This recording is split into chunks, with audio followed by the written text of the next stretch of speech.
Thank you all for the wonderful, warm, inviting nature that you all carry naturally. Last time I was here, you all were just as warm and inviting as you were before. And so thanks for listening with your ears and your hearts.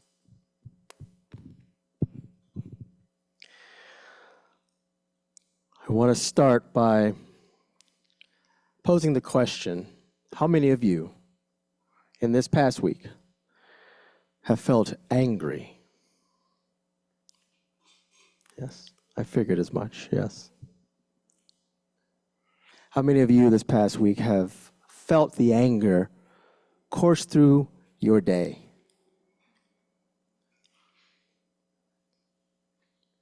Same. I want to point that part out and make a mention that even with the anger that we can feel in our life, we have within us the ability to transcend that anger, or fear, or frustration, or doubt. You name it. When I was here before, I told you all the story of my life. I grew up in a divided and violent household. By my teenage years, I was in a gang. By my 20s, I was suffering from substance abuse. And by my late 20s, I was involved in a fatal assault that almost took my life. Near fatal, excuse me. And still I stand here today in front of you as the most peaceful and calm and therefore happiest that I've ever been. I can double down on it and say that I am the most peaceful and calm that I ever thought that I could be. I didn't even expect to live past 30. I'm 36 years old today.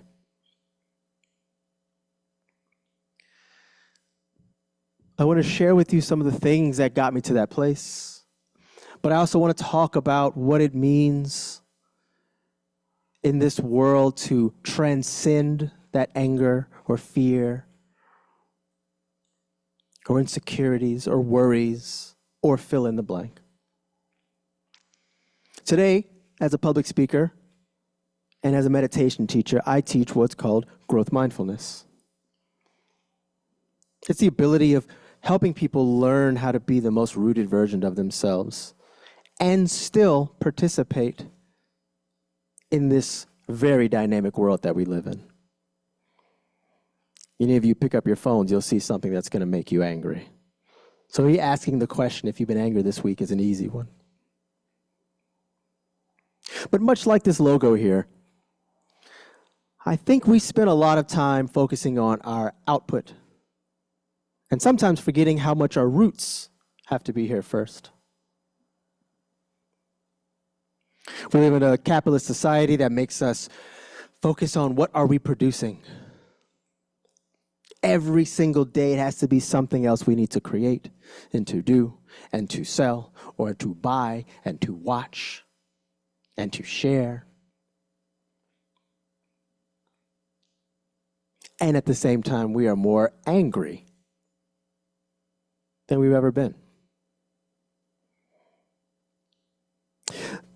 I choose this logo here to make a point of the healthier the roots, the higher the canopy. I'll explain more on that, why I feel that way and why it makes more sense to go there. But I want to start by going into anger a little more. Because when I think about anger, I think of this story a monk told me where one morning, a monk wakes up and wants to meditate in a boat in the middle of the lake near his village. So he gets up, puts on his robe, puts on his sandals, takes a walk down to the lake, finds the most available boat, and rows himself out to the middle, and sits. And he places his hand upon the other. He takes a breath in And when he exhales, someone else's boat runs into the back of him.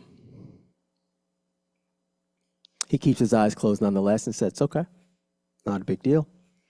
I will just continue my meditation. And then they bump into him again. He says, it's fine. Keeps his eyes closed and he says, I'm a monk, but I am a human. I'll be okay. Let me just focus on my breath. And they bump into him again for a third time. Now the monk is a little furious. So he loses his control, whips his eyes open, turns his head behind him to yell at the person, to tell them, stop bumping into my boat and find another place to go. And he recognizes and realizes that the boat behind him is empty. What's in that moment? The monk asked himself the question, who gave me that anger? Who caused me to be furious? Who disrupted my focus? Was it the wake in the lake that bumped his boat into mine? Was it the invisible being with the row that ran into me? He recognized that he gave himself that anger. In that moment, he was able to transcend a little more of the understanding of the differences between him and his thoughts.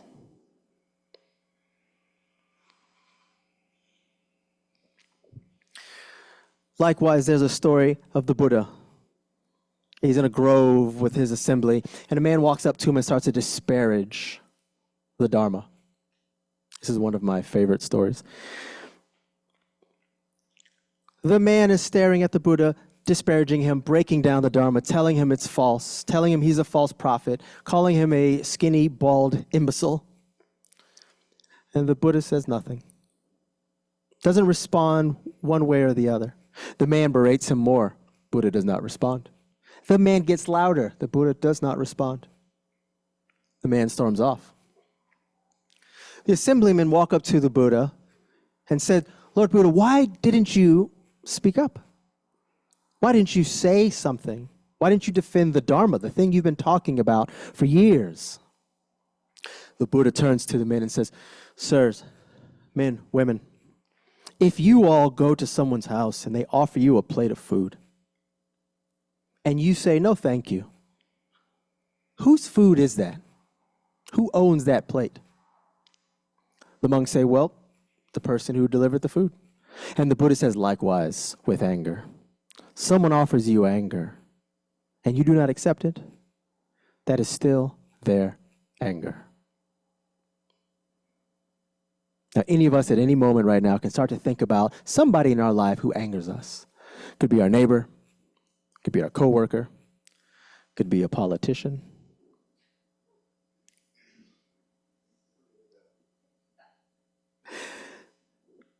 And at the same time, the anger you're feeling in this moment is harming you more than it's harming them. There's nothing wrong with feeling these emotions, but there's something to be said about transcending them, understanding them, seeing them for what they are, and recognizing that you can transcend beyond those feelings. Now, I say anger, but I am talking about fear and insecurity and sadness and sorrow and happiness as well. All of these things are mere moments, but there's a stillness waiting for all of you, waiting for all of us to find. How does the Buddha come to this realization? How did the monk before that come to that realization? Well, one of the main ways is meditation, mindfulness, the seeing of the true self, the fabric of your thoughts. I feel really fortunate in this day and age that 5,000 years later, after the practice of self-awareness begun, we now have data to show the benefits of what mindfulness and meditation can bring. There's one in particular of a study from Harvard by Sarah Lazar that says something as simple as 10 minutes of meditation a day will decrease your amygdala. Your amygdala is the part in your brain that tells you about fear. It's the one that makes you worry about who's out there to get me, Who should I be scared of? What part of the day is going to ruin the rest of the day? All of those things. The part that got us here from a scarcity mentality of our ancestors. It also thickens your prefrontal cortex. That's the front of your brain that reminds you of the rational side of recognizing, oh, that person's not out to get me. They're just angry. Oh, that person just happens to be loud. Oh, this individual who's spouting division, they're suffering themselves. Something so simple as 10 minutes of sitting with the self.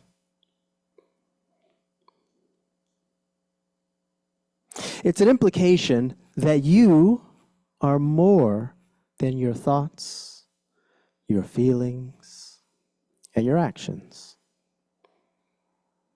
It is not an implication that those are not real, but you are more than those things. When I was in this accident, the assault that happened to me, I started to recognize how much I had bought into identifying with my thoughts, thinking the world was out to get me because of the divided life I grew up in, feeling like I wasn't worthy of anything because my parents weren't around, and when they were violent and fighting with each other. Almost being kidnapped as a child, growing up in a gang. All of those things became the landscape of my psyche. And then I went out into the world and projected what I felt. But we are more than our thoughts, our feelings, and our actions. And if any of you are asking the question, then what are we? That more is your awareness of those thoughts, feelings, and actions. Why? Because your thoughts have changed over time. Your feelings about things have changed over time. Your best friend, your worst enemy, your favorite meal, your favorite song, your skin, your clothes, your hair, your practices, when you were 5 to where you are now, it's all changed over time. But what you actually have been constantly with no change is the awareness of them. Your awareness is the thing that has constantly sat with you. It has no shape, no form. Doesn't run out of air, doesn't get tired. It's with you while you're awake and while you're sleeping. So while all these things are changing over time, depending on the circumstances of life, the eternal, permanent thing that's been you is the awareness. Metaphorically speaking, these light bulbs in this ceiling, if one of them goes out, they'll change the light bulb because change happens. They don't cherish the light bulb itself. They just change it out because it's the illumination that we care about. And that's what you are. That's what we are. You are the awareness of these things. And in that awareness gathers experience. So every bit of awareness you have is experience. And in that experience, there is information. And in every bit of information is like the pollen gathered by the bee, from flower to flower, without damaging any flower in order to make its honey.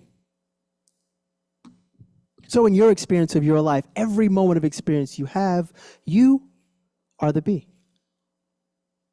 And every single situation you find here is pollen for you. And when you process it through here and here, the clearer you are, the sweeter the nectar.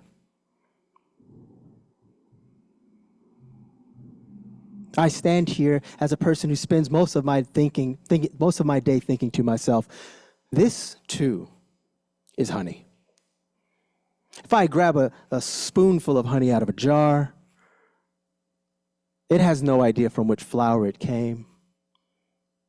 In the same way, every one of your experiences become the next step into your life. What experience you take in becomes the honey that you put out. And we only find that by recognizing the stillness that is within ourselves.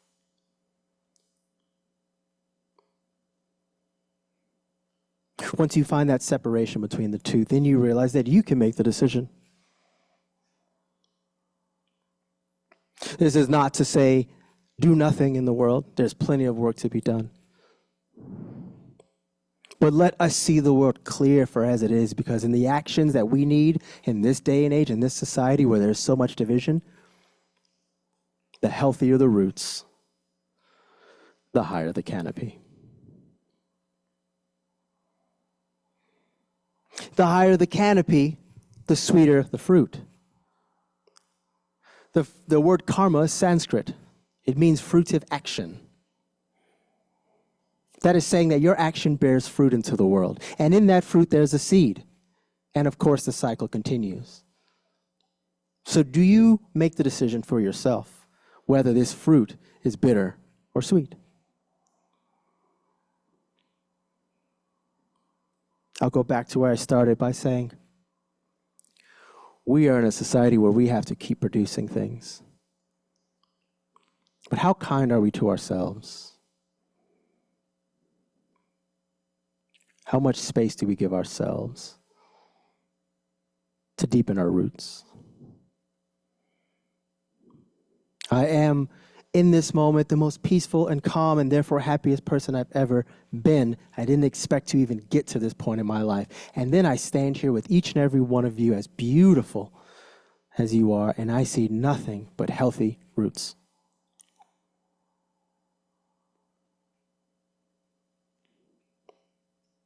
The stillness needs not go anywhere, by the way. As I teach meditation to people, there's nothing that I'm even giving them. I'm just reminding them who they already are. And I do the same anywhere I go. When I got older, my mother and I, she really made this transition in her life and became someone so blossomed, and so did I. And we got closer and closer. And then she would sing this song to me by Frankie Beverly and Mays that said, if you get confused, don't go anywhere else. You're going to find all that you need right there in yourself. No, I thought she was just a doting mother. Until finally I started to recognize, once I started to meditate, once I became a Buddhist, that it was all here this entire time. I've been looking everywhere else for it. Do you ever lose your keys and they're in your pocket? That's exactly the stillness that you're looking for. It's right within you. So to end this talk, I'd like to ask you all to participate in a short meditation guided by myself.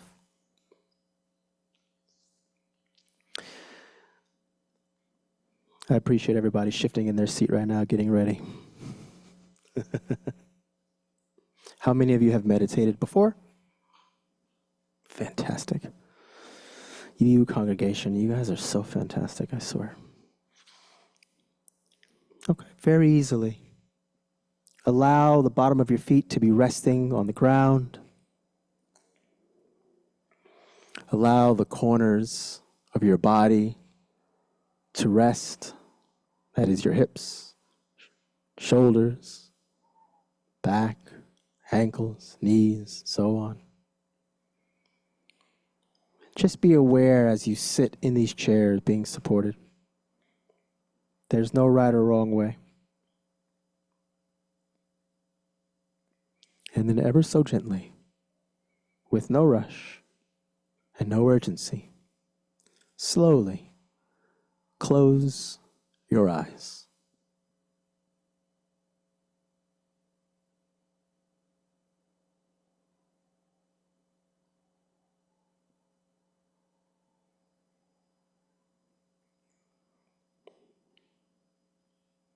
And I want you to start by imagining the golden ray of the sun just in front of your feet.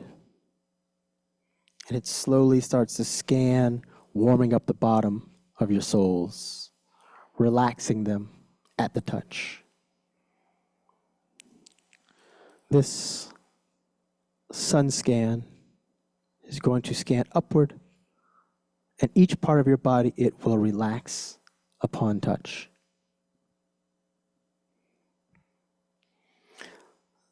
This scan, this golden light, starts to run up to the top of your feet, and ankles, shins and calves, knees, thighs, hips, back and belly, ribs, lungs, chest. Takes a pause to let you recognize the feeling of your chest rising and falling with each breath. And then the scan goes up, warms up your collarbones until it reaches the tops of your shoulders, slowly dropping your shoulders. The scan runs down each arm respectively, biceps, elbows, forearms, hands. And if your hands aren't already, relax them a little more.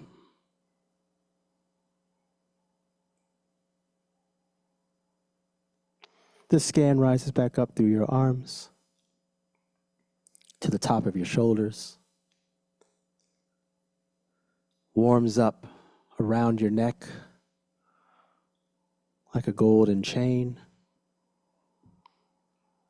The scan goes up to the bottom of your head, meeting your jaw and chin, effortlessly relaxing your jaw. Scans upward past your lips, cheekbones, eyes, temples, ears. When it reaches your forehead, it softens your forehead and relaxes your forehead. Circle reaches to the top of your head and slowly makes a small circle at the crown of your head and stays right there.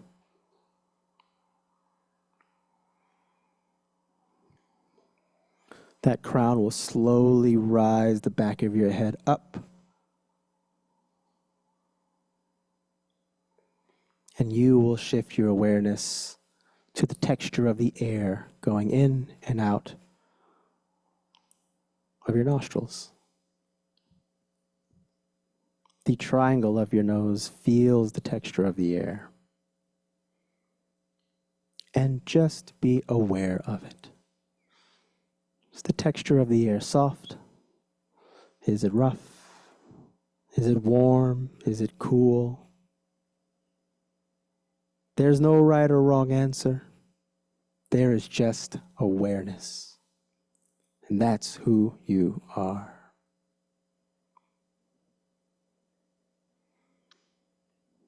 Now, inevitably, you will have distracting thoughts.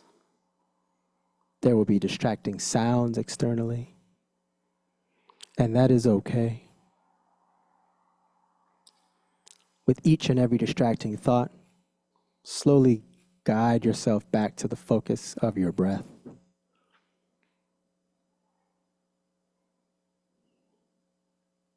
There will be 100 distracting thoughts. And 101 times will you just go back to your breath.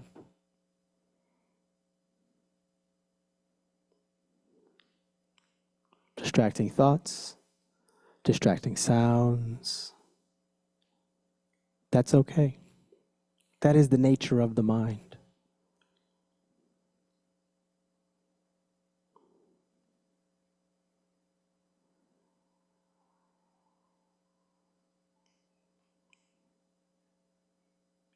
With every thought that shows up, you just guide back to the texture of the air around your nose.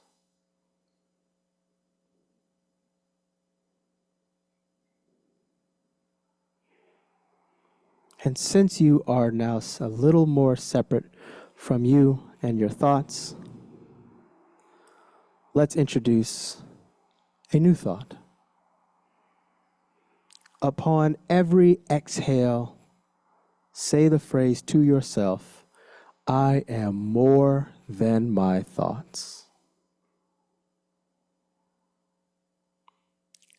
I am more than my thoughts.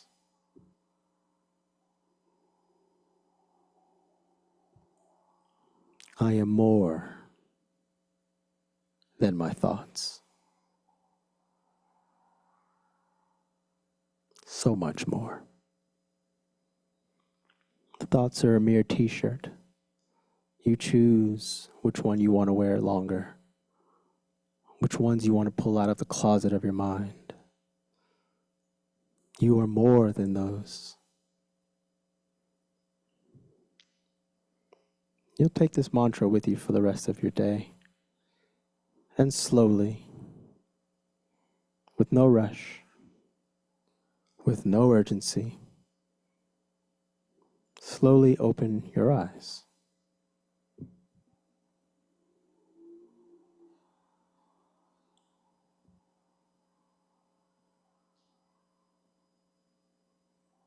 Congratulations, you are all now monks.